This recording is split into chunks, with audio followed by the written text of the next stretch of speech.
I don't know, Tony Rock came off like he wanted to put hands on him. Get over here! The accountability. He said it himself, like that was not the best way to go about things. And it wasn't.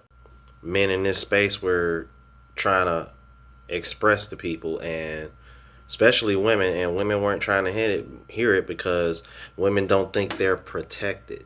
But every time you hear a story about a black man being killed because he was trying to save the life of a female or trying to defend a female, guess who's not talking about it? Women. Those same women. Because there's been a few stories, I want to say, like within the past 4 to 6 months, man, at least 2 to 3 incidents I can think of where black men are trying to defend women and they're dying because of it. And you don't see women over here having memorials or having discussions about it. They're just like, no, keep protecting us, keep protecting us. I'm like, now do y'all understand why I don't have any sympathy or empathy for women anymore? Because I see the selfishness. And for the ladies, this is what accountability looks like.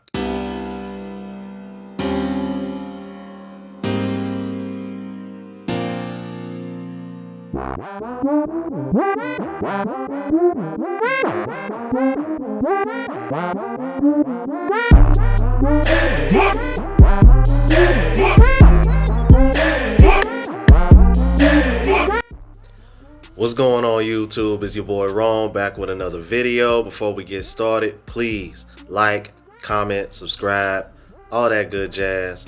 On the road to 5,000 subs, baby. Let's get it. Alright, so if you're new to the platform, please subscribe. OGs, I appreciate the love and support. Now, let's go ahead and jump into it. So today, Will Smith finally apologized to Chris Rock for the slap at the Oscars. Well, it was about, 3-4 months ago? Alright, so we ain't gonna waste no time talking about it, because if you didn't know what happened, man, you've been living under a rock. Alright, so without further ado, let's go ahead and jump into it.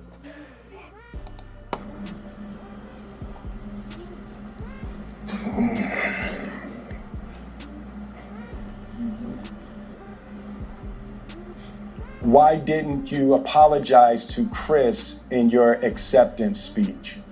I was fogged out by that point. It's all fuzzy. I've reached out to Chris, and the message that came back is that he's not ready to talk, and when he is, he will reach out. So I will say to you, Chris, I apologize to you. My behavior was unacceptable, and I'm here whenever you're ready to talk. I want to apologize to Chris's mother.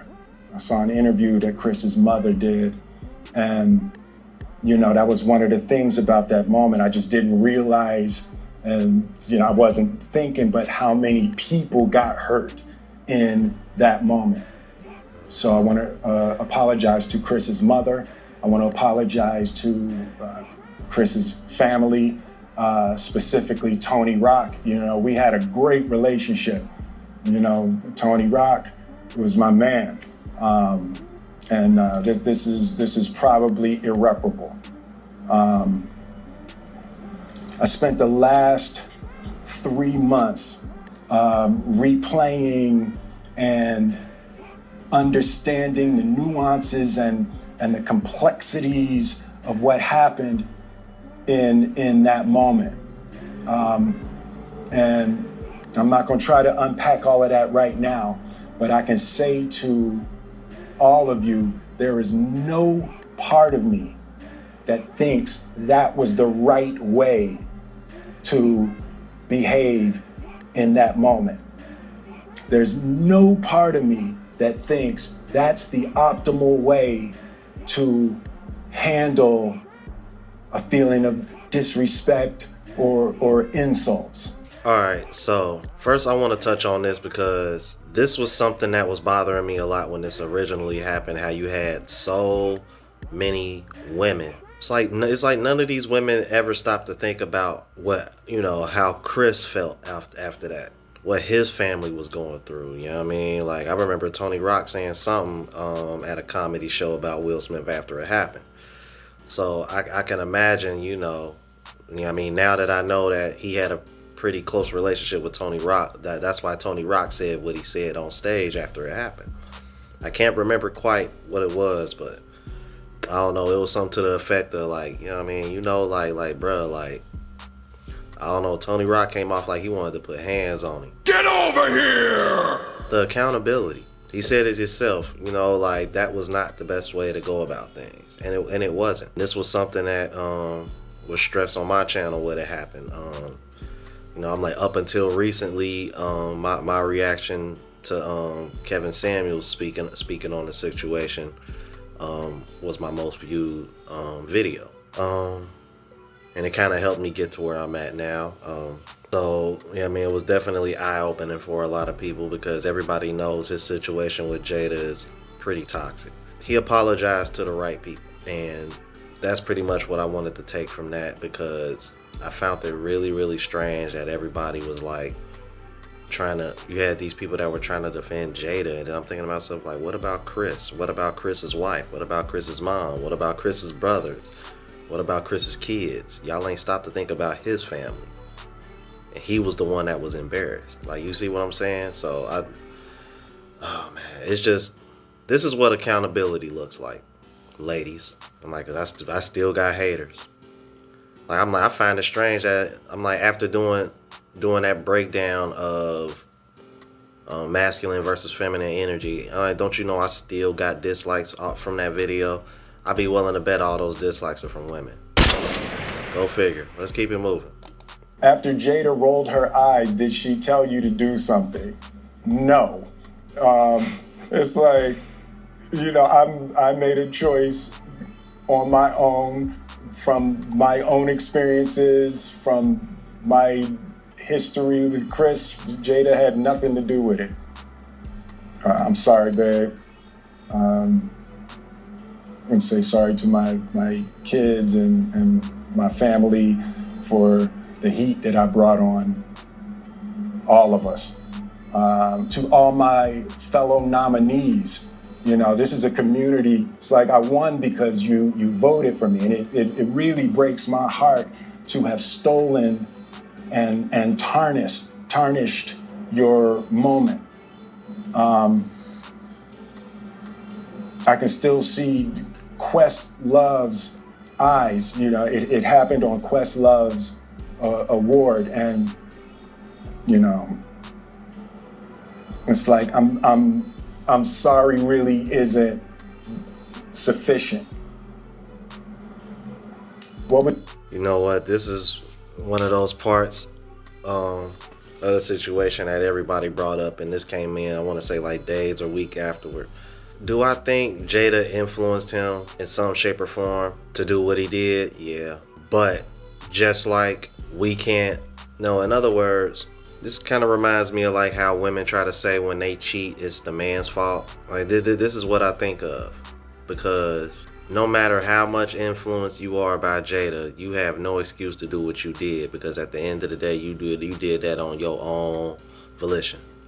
You did, that was your prerogative. You did that on your own, period. And that's one of the things that men in this space were trying to express to people, and especially women, and women weren't trying to hear it because women don't think they're protected.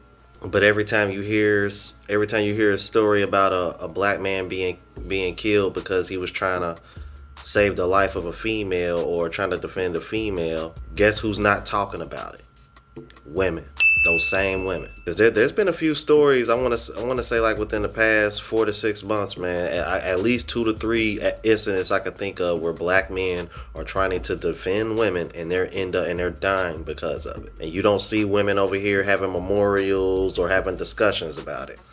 They're just like, no, keep protecting us, keep protecting us. I'm like, now do y'all understand why I don't have any sympathy or empathy for women anymore? Because I see the selfishness. Let's keep it moving. Would you say to the people who looked up to you before the slap or people who expressed that you let them down. So there's two things. One, disappointing people is my central trauma. I hate when I let people down. So it hurts. It hurts me psychologically and emotionally to know I didn't live up to people's image and impression of me. And the work I'm trying to do is I am deeply remorseful, and I'm trying to be remorseful without being ashamed of myself, right? I'm human, and I made a mistake, and I'm trying not to think of myself as a piece of shit.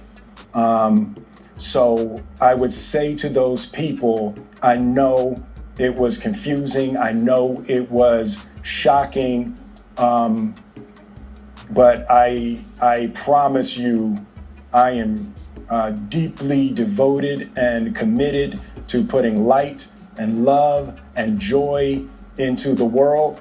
And, you know, if you hang on, I promise we'll be able to be friends again. All right, so I want to say this, man, as far as this last part. I mean, I get it. I know what it's like to not want to let people down and disappoint people. I get it. But this is when learning to master the art of not giving up comes into play. Because, yo, I live by this saying. I'm like, now that I got more subscribers, I mean, maybe y'all can see where I'm coming from.